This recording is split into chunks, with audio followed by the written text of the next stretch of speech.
안녕하세요. 김은호 교수입니다. 오늘 이 시간에는 학습과 기억에 대한 내용을 주로 다루면서 소비자 행동과 어떻게 관련을 지어가면서 그리고 또 우리가 어떻게 활용할 수 있을지에 대해서 살펴보도록 하겠습니다. 네, 오늘 학습 목표는 앞서 말씀드렸던 것처럼 학습과 기억이라고 하는 대표적인 심리학적 내용들을 가지고 소비자 행동에 어떻게 적용할 수 있을까, 그리고 우리가 이것을 통해서 어떻게 광고나 혹은 다양한 프로모션 상황에 활용할 수 있을지에 대해서 살펴보도록 하겠습니다. 몇 가지 키워드들을 좀 살펴보면요. 우리는 이제 조건화라고 하는 학습의 과정 혹은 학습의 결과에 대해서 살펴보게 될 거고요. 그리고 또 이런 오타가 하나 났네요. 마케터라고 이제 세 번째 거 고쳐주시면 될 것 같고요. 이런 조건화의 학습 결과로 나타나게 되는 뭐 일반화 현상 혹은 이제 변별에 대한 이야기에 대해서도 살펴볼 거고요. 오늘 내용들은 이제 일단은 행동적 접근과 인지적 접근으로 살펴봄으로 인해서 어, 행동적 접근과는 또 다른 또 관찰만으로도 학습할 수 있다라고 하는 모델링에 대한 이야기를 하도록 하겠습니다. 후반부에는 우리가 기억에 대한 이야기를 할 건데요. 그래서 어떻게 기억을 더 잘 할 수 있게끔 우리가 그 과정들을 이해하고 또 이를 어떻게 활용할 것이냐. 더 나아가서 마지막에는 기억이라고 하는 것들은 결국에는 단지 내가 머리에 저장했다라는 것만으로 마무리되는 것이 아니라 필요한 시점에서 어떻게 꺼냈을 것이냐라고 하는 인출의 과정까지를 설명하는 내용입니다. 따라서 인출을 도와줄 수 있는 다양한 소비자들의 어떤 힌트들, 인출 자극들에 대한 이야기도 함께 나눠보도록 하겠습니다. 학습이라고 하는 거는 학문적인 정의를 살펴보면 경험이나 정보의 노출로 나타나는 행동의 변화라고 설명을 합니다. 여기서 우리가 주목해야 되는 건 경험이나 정보의 노출이라고 하는 부분인데요. 그래서 학습이라고 하는 거는 후천적인 과정 중에 대표적인 내용이라고 설명을 하게 됩니다. 저 사람들은, 즉 유기체들은 내가 지금 살아가면서 경험하거나 보게 되는 정보들에 의해서 행동의 변화가 발생할 수 있다. 이런 행동의 변화가 발생하는 이 전반적인 과정을 우리는 학습이라고 한다라고 이야기를 해요. 좀 더 구체적으로 살펴보자면 개인이 처한 환경에서의 목표 지향적인 행동을 하는 적응 과정이다라고도 이야기를 하게 됩니다. 우리가 어떤 특정 행동들에 대해서 학습한다라고 하는 건 그 행동은 분명히 목표라고 하는 것들이 존재할 것이고요. 그래서 이런 목표 지향적인 행동들을 하는 과정이라고도 정의를 내리고 있습니다. 따라서 이런 학습 과정들이 있기 때문에 소비자들은 내가 어떤 제품이나 서비스 이런 것들을 구입하는 행위들을 하게 된다라는 거죠. 이런 행동들은 결국에는 후천적으로 영향을 받을 수 있기 때문에 우리가 어떤 광고를 내보내야 되느냐, 어떤 프로모션을 해야 되느냐, 어떤 마케팅 전략을 사용해야 하느냐라고 하는 게 굉장히 중요할 수 있다라고 보여집니다.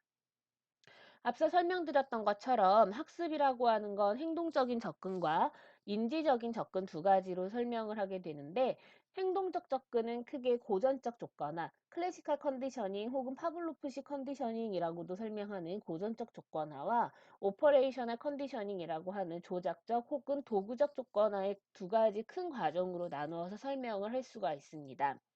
이런 행동주의적 접근에서는 유기체라고 하는 인간의 어떤 생각, 사고, 동기, 감정 이런 것들에 대해서는 전혀 관심이 없어요. 왜냐하면 행동적 접근, 행동주의적인 관점에서는 내가 직접 눈으로 볼 수 있는 것만이 연구의 대상이었기 때문에 보지 못하는 것, 즉 유기체의 내면적인, 내적인 과정에 대해서는 내가 눈으로 볼 수 없다. 그래서 얘네가 어떤 변화가 일어나는지 설명할 수 없다. 단, 외부에서 어떤 자극을 주었느냐에 따라서 이 자극에 걸맞는 행동, 즉 결과가 나타날 거야 라고 하는 단순한 과정에서부터 학습 과정을 설명하게 됩니다. 그래서 굉장히 유기체들에 대해서 그냥 수동적인 관점을 취하고 있는 하나의 어프로치라고 보여지고요. 반면에 인지적 접근에서는 행동적 접근이라고 좀 달라요. 유기체의 내적인 과정에 대해서 굉장히 중요하게 생각하고 있고 이 부분에 대한 역할들을 굉장히 강조하는 어프로치라고 보여집니다. 따라서 이 인지적 접근에서 보게 되면 이 학습이라는 것 자체가 무엇을 주어졌기 때문에 여기에 대한 반응을 한다라는 단순한 내용들이 아니라 굉장히 능동적인 과정을 거쳐서 이루어진다라고 설명을 합니다. 예를 들면 동일한 자극을 주었다 하더라도 그 결과, 즉 행동은 유기체들마다 달라질 수 있다라고 가정을 하는데, 그 이유는 유기체가 가지고 있는, 즉 인간들이 가지고 있는 이 내면적인 기대나 동기, 이런 요소들에 의해서 영향을 받기 때문이다라고 설명을 해요. 그래서 대표적으로 설명할 수 있는 학습 방법이 뭐 관찰학습, 모델링 이런 내용들로도 설명을 할 수가 있습니다. 그래서 오늘 이 학습에 대한 내용들은 크게 행동적 접근과 인지적 접근으로 나누어서 살펴볼 것이고, 이 각각의 내용들에 따라서 우리가 어떻게 활용해 볼 수 있을까, 이런 내용들을 고민해 보도록 하겠습니다.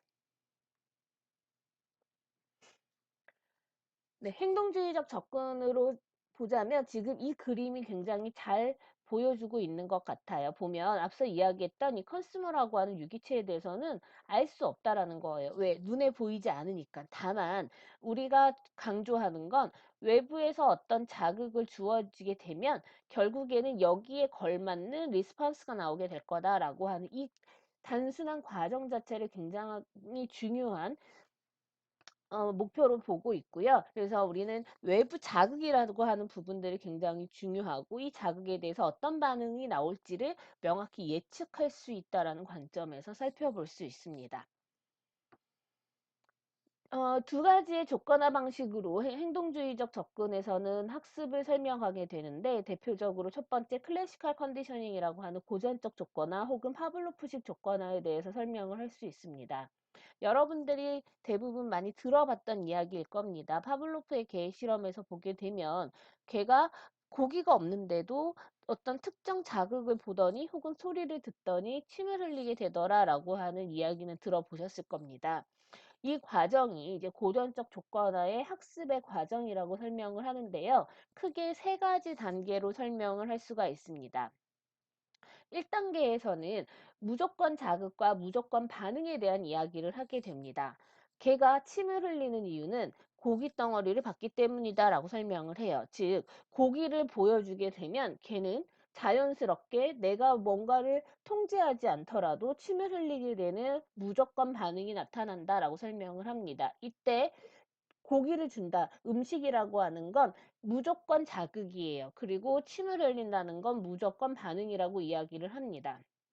음, 여기서 말하는 무조건이라고 하는 건 내가 의식하지 않고, 의도하지 않고 나타나는 그런 뜻을 가지고 있거든요. 그래서 무조건 반응이라고 하는 건 내가 무엇인가 통제를 하고 의도적으로 한 것이 아니라 자연스럽게 본능에 의해서 나타나게 된 반응이다라고 설명을 하고, 이런 반응을 일으키는 자극을 무조건 자극이라고 설명을 해요. 그래서 첫 번째 단계는 무조건 자극과 무조건 반응의 관계를 설명을 합니다. 두 번째 단계에서는 이제 연구자들이 이런 실험을 하게 됩니다. 고기를 던져주면서 같이 종소리를 들려주게 돼요. 그러면 개는 어떻게 될까요? 침을 흘리게 되죠.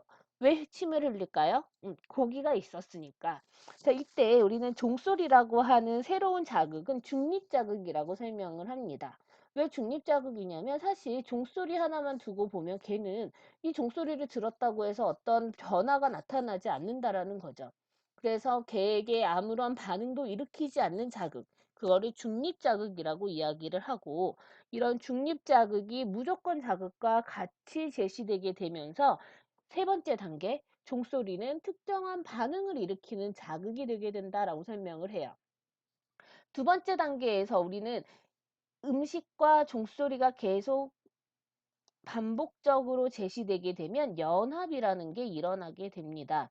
자, 처음에는 이 개가 침을 흘리게 될 거예요. 뭐 때문에? 음식 때문에. 종소리 때문은 아니라는 거예요. 그런데 이 두 번째 과정이 계속 반복되면, 즉 연합이 이루어지게 되면 세 번째 단계에서 종소리만으로도 침을 흘리는 결과가 발생해요. 자, 그런데 이때 흘리는 침은 위에 흘리는 침이랑 표면적으로는 동일해 보여요. 하지만 의미는 달라지죠. 왜? 자극이 달라졌기 때문이에요. 1단계, 2단계에서 흘리는 침은 고기 때문에 흘리는 무조건 반응이었어요. 그런데 3단계에서는 종소리 때문에 흘리는 침이라는 거죠. 이때 종소리는 2단계와 다르게 뭔가 반응을 일으키게 된, 반응을 만들어내게끔 만들어진 자극, 즉 조건화된 자극이 되게 됩니다. 그래서 중립 자극에서 조건 자극이 되게 되고, 이런 조건 자극이 침을 흘리는 반응을 만들어내게 돼요. 그래서 이 침을 흘리는 반응은 조건 반응이 된다라고 설명을 하고요. 우리 대부분의 어떤 새롭게 만들어진 행동들은 클래시컬 컨디셔닝의 이 3단계를 대부분 거치고 있다라고 설명을 할 수 있고, 많은 행동들이 이 과정들에 의해서 만들어진다라고 설명을 합니다. 자, 그러면 이런 연합이라고 하는 이야기를 했었을 때 제가 했던 이야기 중에 하나가 두 번째 단계, 즉 음식과 종소리가 여러 번 반복되게 되면 연합이 이루어진다라고 설명을 드렸었죠. 자, 반복이라고 하는 건 학습의 효과를 증가시키는, 즉 학습을 잘 일어나게 해주는 방법 중에 하나입니다. 자, 그렇다면 여러분들이 마케터예요. 광고를 보여줘야 돼요. 어떻게 해야 될까요? 그쵸. 내 제품이 나오는 광고 혹은 내 제품에 대한 브랜드 이런 것들을 자주 보여줘야 돼요. 즉 반복적으로 자주 노출시켜 주게 되면 우리는 여기에 대한 인식을 하게 된다라는 거죠. 그래서 반복이라고 하는 건 상당히 가장 학습을 증가시킬 수 있는 단순하지만 강력한 방법이다라고 이야기를 합니다. 자, 그러면 우리가 광고에서 어떻게 활용하느냐? 최근에는 여러 미디어들이 발달하게 되면서 다매체를 활용한 광고들을 하기 시작해요. 예전에는 TV나 라디오, 인쇄 매체와 관련돼서 그냥 딱 정해진 정형화된 매체만을 통해서 광고를 보여줬다면, 오늘날에는 하나의 매체가 아니라 여러 가지의 매체들을 활용해서 광고를 계속 보여줄 수 있는, 노출할 수 있는 환경들을 제시하고 있다라는 겁니다. 왼쪽 하단에 나와 있는 2% 부족할 때라고 하는 음료수 광고인데요. 2% 부족할 때는 예전에 처음 런칭했을 때 굉장히 인기를 많이 끌었다가 잠시 시장에서 사라졌다가 다시 이제 시장에 등장을 하게 됩니다. 이때 이 음료가 들고 온 전략 중에 하나가 다매체를 활용한 광고였거든요. 지금 무슨 얘기냐면 TV 광고는 계속 진행이 돼요. 근데 TV 광고 안에서 또 다시 광고에 접속할 수 있는, 광고에 노출될 수 있는 환경들이 만들어주게 됩니다. QR코드나 뭐 스마트 태그 같은 것들을 당신들이 알아보게 되면, 찍어서 보게 되면 이 광고와 관련된 또 다른 내용들을, 더 구체적인 내용들은 긴 내용들을 볼 수 있어 라고 하면서 다양한 매체들을 통해서 광고를 여러 번 반복해서 노출할 수 있게끔 만들어지게 됩니다. TV뿐만 아니라 우리는 이제 버스 정류장이나 이런 곳에 5개 광고에서도 태그 혹은 QR코드를 통해서 광고를 계속 볼 수 있는 환경들을 만들어준다라는 측면에서는 반복, 즉 노출을 자주 시켜줄 수 있는 하나의 좋은 환경적 변화다라고 보여져요. 그래서 이런 식의 광고가 등장하게 되죠.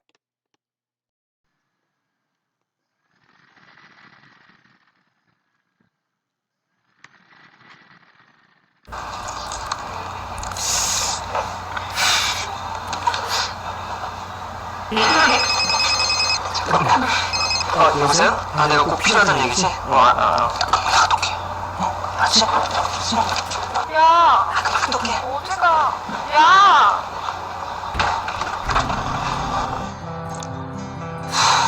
너는 내가 쉽니? 2% 부족할 때 쿨스토리가 궁금해? 스마트 태그를 찍어봐. 네, 다음처럼 이런 스마트 태그나 이런 QR코드 같은 부분들을 제공함으로 인해서 여러 번 반복을 할 수 있게끔 만들어주는 환경을 사용하고 있습니다. 자, 그런데 우리는 계속 반복만 하면 학습이 증가할 거라고 생각하는데요. 이 반복에도 방법이 좀 필요할 수 있을 거라고 생각이 들어요. 앞에 보여진 파블로프의 개 실험에서 보면 개가 종소리만 듣고도 침을 흘리게 돼요. 그런데 일정 수준 이상 종소리만 들려주게 되면 더 이상의 종소리 때문에 침을 흘리지 않는다라는 연구 결과가 있다라고 알고 계실 텐데요. 여기서 얘기하는 것처럼 더 이상 어떤 무조건 자극이 더 이상 보여지지 않는다면 조건화된 자극은 더 이상 자극으로서의 역할을 하지 못하는 경우가 생기게 됩니다. 따라서 아무리 반복을 계속 한다 하더라도 무조건 자극이 오랜 시간 동안 부재된 상황에서는 학습된 내용이 사라지는 소거 현상이 발생하게 돼요. 그래서 우리는 무조건 학습이 되었다라고 해서 그 학습된 자극, 즉 조건 자극이 무조건 조건 반응을 일으킬 거라고 예상을 하는데 그건 아니고요. 더 이상 이런 무조건 자극이라고 하는 부분들이 제공되지 않고 연합이 끊기게 되면 소거라고 하는 학습된 내용이 사라지는 현상이 발생하게 됩니다. 이런 조건화 과정을 통해서 얻어지는 다양한 학습의 결과물 중에 하나는 일반화 현상이라는 거예요. 앞서서 파블로프의 개 실험에서도 보면 종소리 하나에만 반응하는 것이 아니라 이 개의 반응을 보게 되니까 땡 하는 종소리뿐만 아니라 딩동댕, 뭐 예를 들어서 쨍쨍 하는 유사한 반응에도 개가 침을 흘리는 현상들을 발견하게 됩니다. 이런 현상들이 우리는 일반화 현상이라고 이야기를 하면서 원래의 조건 자극과 유사한 자극에 대해서도 조건화된 반응, 즉 학습된 반응이 발생하는 현상들이 나타난다라고 설명을 하고요. 이런 사람들의 이런 일반화 현상들을 통해서 막 그 소비자 상황에서 제일 자주 활용되는 것 중에 하나는 미투 제품의 등장입니다. 여러분들이 마트를 가게 되면 가끔 내가 계획했던 거, 내가 사려고 했던 것과는 좀 다른 제품들을 가끔 사게 될 텐데요. 아래 하단에 나와 있는 것처럼 나는 초코파이를 사고자 해서 오리온 초코파이를 샀는 줄 알았는데 집에 와서 보니까 오리온 초코파이가 아니라 롯데 초코파이였던 그런 경우들을 보실 수도 있을 것 같습니다. 뭐 여기 비타 500, 비타 C 뭐 등등의 이런 음료도 마찬가지인데요. 결국에는 우리가 왜 이런 소비를 했을까라고 생각해 보면 가장 큰 원인은 내가 알고 있었던 그 조건 자극, 즉 오리온 초코파이의 패키지와 유사한 자극에 대해서 조건화된 반응, 즉 구매라고 하는 반응을 우리는 행하게 되었다라고 설명을 할 수가 있습니다. 따라서 후발 브랜드들은 자신이 시장에서 어떤 점유율을 지금 갖기가 어렵거나 선도 브랜드를 지금 제치고 가기 어려웠을 때 시장에서 어느 정도의 자리를 잡기 위해서 선도 브랜드의 모습들을 유사하게 본떠서 만드는 경우들이 나타나게 되고 그것들이 미투 전략이다라고 설명을 하게 되죠.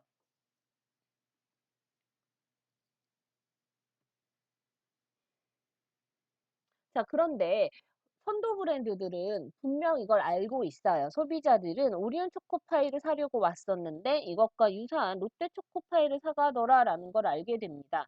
자, 그렇다면 이 선도 브랜드에서는 소비자들에게 어떤 것들을 알려줘야 될까요? 정확하게 너네가 사려고 했던 오리온 초코파이를 사야 해라는 걸 알려줘야 되는데 이런 오리온 초코파이를 사야 해라고 하는 걸 도와주는 변별 자극들을 제공하기 시작합니다. 그래서 여러분들이 알고 있는 것처럼 오리온 초코파이 하면 뭐다? 앞에 나와 있는 것처럼 이런 정이라고 하는 게 오리온 초코파이를 구별해내는 대표적인 하나의 변별 자극이다라고 보시면 될 것 같습니다. 그래서 오른쪽에 나와 있는 이 가스 활명수 같은 경우에도 마찬가지일 거예요. 여러분들이 소화가 안 돼서 소화제를 마실 때 대부분의 패키지들은 이 가스 활명수와 비슷한 색깔, 비슷한 모습을 하고 있을 겁니다. 그래서 여러분들은 내가 가스 활명수를 반드시 똑같은 가스 활명수만 사는 게 아니라 이것과 유사한 것에 대해서도 거부감 없이 구매를 하고 이걸 통해서 지금 소화가 안 되는 상황들을 해결하려고 하는데요. 그러면 동화약품에서는 소비자들의 이런 일반화 현상을 깨주기 위해서 변별 자극들을 제공하게 되죠. 여기서 제공하게 되는 변별 자극이 부채표라는 거예요. 그래서 너네 속지 말고 부채표가 있는지 없는지를 한번 확인해 봐라 라는 걸로 설명을 합니다. 따라서 변별이라고 하는 건 조건 자극과 차이가 나는 자극에 대해서는 학습된 반응을 보이지 말아라 라고 하는 현상을 설명하게 됩니다. 앞서 보여줬던 일반화의 현상은 사람들에게 적응력을 높여준다라고 설명을 해요. 예를 들면 유치원 아이들에게 자동차를 조심하세요, 차를 조심하세요 라고 설명을 해요. 그럼 아이들한테 너네가 생각하는 차가 뭐야? 라고 그림을 그리게 하라 그러면 대부분 아이들은 승용차를 그리게 될 거예요. 자, 그래서 특정 색깔의 특정 승용차를 그려놓고 자, 이제 자동차 조심하세요 라고 얘기를 했었을 때 아이들이 그렇게 생긴 자동차뿐만 아니라 이것과 유사하게 생긴 바퀴가 4개가 있고 창문이 있고 문 이렇게 문이 있고 이런 것들에 대한 유사한 자극에 대해서도 아 저거는 조심해야 되는 자동차야라고 하는 행동들을 학습한다라는 측면에서 우리가 굉장히 적응력을 높여주는 하나의 학습의 결과다라고 설명을 합니다. 반면에 변별은 생존과 관련이 있다라고 설명을 하는데요. 우리는 정확한 자극에 정확한 반응을 해야 돼요. 아무 자극에나 반응을 하면 안 되는데요. 예를 들면 아이가 우리 아빠처럼 생겼다라고 해서 아빠인 줄 알고 따라가면 안 되겠죠. 그래서 우리 아빠라고 하는 그 자극에 대해서만 반응하게끔 하는 그런 현상들이 변별이라고 설명을 하고요. 그래서 변별은 생존과 관련성이 있는 학습의 결과물이다라고 설명을 합니다. 뭐 이런 일반적인 행동뿐만이 아니라 우리가 소비 현상에서도 이런 일반화와 변별이라고 하는 거는 굉장히 두드러지게 나타나는 현상들이다라고 설명을 합니다. 자, 그렇다면 언제 이런 고전적 조건화의 법칙들이 마케팅에서 활용을 할 수 있을까라고 하는 측면을 자극 특성과 소비자 특성에서 우리가 살펴볼 수가 있는데요. 일단 자극 특성에서 보면요. 무조건 자극이 강하면 강한 자극일수록 좋다라고 설명을 해요. 강아지를 키우시는 분들 있으면 저 잘 아실 텐데요. 강아지들은 간식을 좋아해요. 그래서 간식을 주면서 특정 행동들을 학습을 시키는 경우들이 있을 텐데요. 이때 강아지가 가장 좋아하는 간식을 가지고 하면 할수록 학습 효과는 더 높아질 수 있다라고 해요. 따라서 조건 자극이라고 하는 것이 강할수록 이런 조건화는 무조건 자극이 무조건 자극이 굉장히 좀 강력할수록 이런 조건화 반응이 잘 일어난다라고 보여지고요. 그리고 조건 자극과 우리가 중립 자극, 즉 죄송해요. 무조건 자극과 중립 자극에서 이제 조건 자극이 되는 이 조건 자극 간의 서로 관련성이 높으면 높을수록 훨씬 더 조건화가 잘 일어난다라고 설명을 하게 됩니다. 자, 이거는 뒤에 나오는 광고 이야기를 하면서 같이 좀 설명을 더 해드리도록 하겠습니다. 세 번째는 반복적인 노출은 연합 강도를 증가시킨다. 앞서 얘기했던 반복의 중요성을 설명을 했고요. 무조건 자극과 조건 자극이 제시되는 시간적 간격은 짧으면 짧을수록 훨씬 더 연합이 잘 된다라고 설명을 해요. 왜냐하면 중간에 방해하는 요소들이 없기 때문이죠. 또 하나는 이제 속어라고 하는 부분도 설명을 드렸었죠. 아무리 조건 자극이 조건 반응을 일으킨다 하더라도 무조건 자극이 지속적으로 제시되지 않으면 더 이상 그 조건 반응, 즉 학습된 반응을 나타내지 않는다라고 이야기를 해요. 마지막으로는 이 자극에 대해서 사전 경험이 많거나 이미 잘 알고 있으면 이런 조건화 과정이 잘 이루어지지 않는다라고 설명을 합니다. 이런 것을 잠재적 억제라고 설명을 하는데 이는 소비자 특성과도 관련지어서 설명을 할 수가 있어요. 어떤 소비자한테 이런 고전적 조건화가 잘 이루어지느냐라고 보자면 소비자가 어떤 대상이나 이 지금 학습 상황 자체의 관여도가 높지 않을 때 잘 이루어진다라고 설명을 하는데요. 마찬가지로 잠재적 억제가 나타나지 않는 상황을 얘기하는 거예요. 소비자가 무조건 자극이나 조건 자극 이 두 가지 자극들에 대해서 이미 너무 잘 알고 있으면 연합이 잘 이루어지지 않기 때문에 고전적 조건화가 잘 이루어지지 않는다라고 설명을 하고요. 무조건 자극이 소비자의 욕구 특성과 굉장히 관련성이 높게 되면 고전적 조건화가 굉장히 잘 이루어질 수 있다라고 설명을 합니다. 예를 들면 무조건 자극이 어떤 성공, 성취 이런 것과 관련된 자극을 제시했는데 이거는 아이들보다는 좀 더 성공한 성인일수록 훨씬 더 관련성이 높기 때문에 이런 욕구 특성과 관련성이 높기 때문에 고전적 조건화가 잘 이루어질 수도 있다라고 설명을 해요. 그리고 감정적인 조건화에서 빈번하게 더 잘 이루어질 수 있다. 감정적인 상황이 훨씬 더 쉽게 고전적 조건화가 이루어질 수 있다라고 설명을 합니다. 이 고전적 조건화는요, 어디서 가장 쉽게 설명할 수 있냐면, 우리가 왜 광고에서 매력적인 모델들을 주로 기용을 할까라고 하는 측면에서 보면 굉장히 잘 설명할 수가 있을 것 같아요. 즉, 매력적인 광고 모델은 우리한테 무조건 자극의 역할을 하게 됩니다. 그래서 우리가 매력적이다라고 생각하는 그 모델이 등장하는 건 제품이나 뭐 서비스나 브랜드와 상관없이 그 모델이 등장하는 것만으로도 우리한테 호의적인 평가를 이끌어내게 돼요. 그래서 첫 번째 단계는 모델이라고 하는 부분들은 우리한테 호의적 평가를 이뤄내는 무조건 자극이 된다라고 하는 부분이고요. 그렇기 때문에 특정 브랜드나 특정 제품은 사실 소비자들에게는 중립 자극이죠. 그것만 본다라고 해서 우리가 굉장히 기분이 좋아진다거나 하지는 않을 텐데 왜 기분이 좋냐? 내가 좋아하는 혹은 매력적인 모델이 이 제품과 계속 연합되어서 나타나기 때문에 세 번째 단계 그 제품이나 브랜드만 보더라도 호의적인 평가를 하게 되더라라고 설명을 하는 부분입니다. 따라서 우리가 일반적으로 보게 되는 광고라고 하는 광고의 효과는 이런 고전적 조건화의 과정들을 굉장히 잘 따르고 있는 그런 측면이라고 보실 수 있을 것 같고요.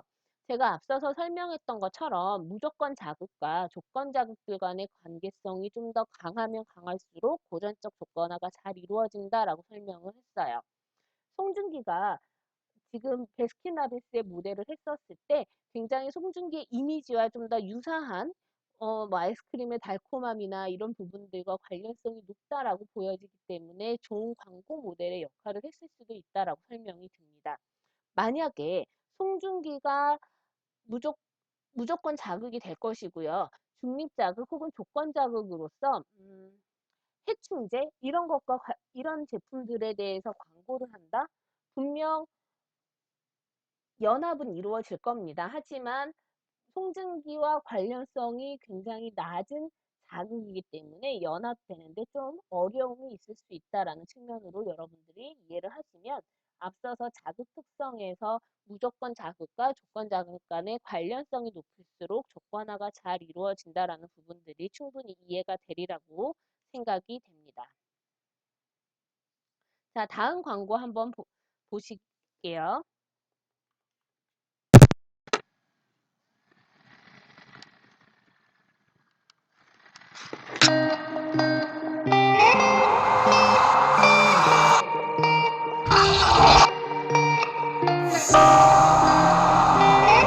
변화하는 자만이 살아남을 수 있다.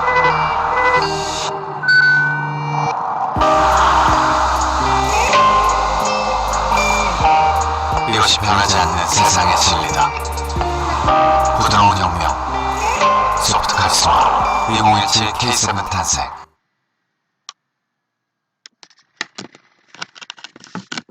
자, 다음 광고는 여러분들에게 두 번의 고전적 조건화를 한 고차적 조건화라고 하는 그런 과정을 거친 건데요. 일단 첫 번째는 여러분들은 자동차라고 하는 거 관심은 가지만 사실 아마도 대학생들에게는 내가 직접 구매할 수 있는 대상이 아닌 경우들이 많기 때문에 크게 어떤 반응을 일으키는 자극은 아닐 겁니다.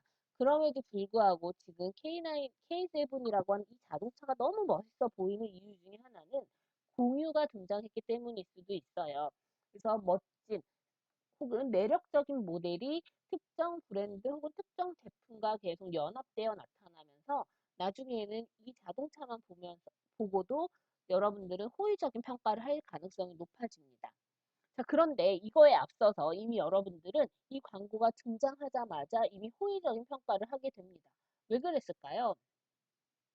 네, 광고에서 등장했던 배경음악 때문입니다. 여러분들이 듣고 있었던 이 배경음악은 드라마 도깨비에서 나왔던 배경음악이고요. OST 중에 하나이고요. 여러분들이 알고 있는 것 중에 하나는 이 음악이 나오면 공유가 등장한다라는 걸 이미 여러분들은 드라마를 보셨다면 학습을 하셨을 거예요. 그래서 이 고차적 조건화라고 하는 건 뭐냐면 이미 여러분들이 이전에 사전 학습을 통해서 만들어진 이 음악이 여러분들에게 어떤 특정 반응을 이미 일으켜지는 학습된 과정이죠. 그 결과물을 한 번 더 활용해서 광고를 만들었다. 혹은 조건화를 한 번 더 이루어지게 했다라고 하는 과정에서 고차적 조건화 과정이다라고 설명을 하게 됩니다. 그래서 여러분들 일반적으로 광고를 보실 때 왜 잘된 드라마에서 그리고 유명한 드라마에서의 그 배우들이 그리고 드라마에 나왔던 내용들이 혹은 음악들이 이렇게 활용되어지느냐라고 하는 측면들을 고차적 조건화의 관점에서 설명을 할 수 있다라는 거죠. 자, 다음은 그 조건화 과정에서 고전적 조건화가 아니라 조작적 혹은 도구적 조건화의 과정에 대해서 설명을 하려고 합니다. 이 고전적 조건화와 다르게 도구적, 조작적 조건화에서의 행동이라고 하는 건 자극에 대한 반응의 결과가 아니라 내가 어떤 행동을 했었을 때 그 행동의 반응, 행동의 결과에 대한 것을 할 건지 말 건지를 결정하는 걸 우리는 행동을 학습했다라고 설명을 해요. 따라서 이 도구적 조건화의 관점에서는 행동이라고 하는 건 내가 특정 반응을 보였을 때 나오는 결과물에 따라서 학습되어지는 것이다 라고 설명을 할 수가 있습니다. 자, 그 과정을 크게 네 가지로 설명을 할 수가 있는데요. 정적 강화, 부적 강화, 처벌, 소거라고 하는 과정으로 설명을 할 수가 있습니다. 자, 이 부분에 대해서는 다음 뒷부분부터 2부부터 시작하도록 하겠습니다.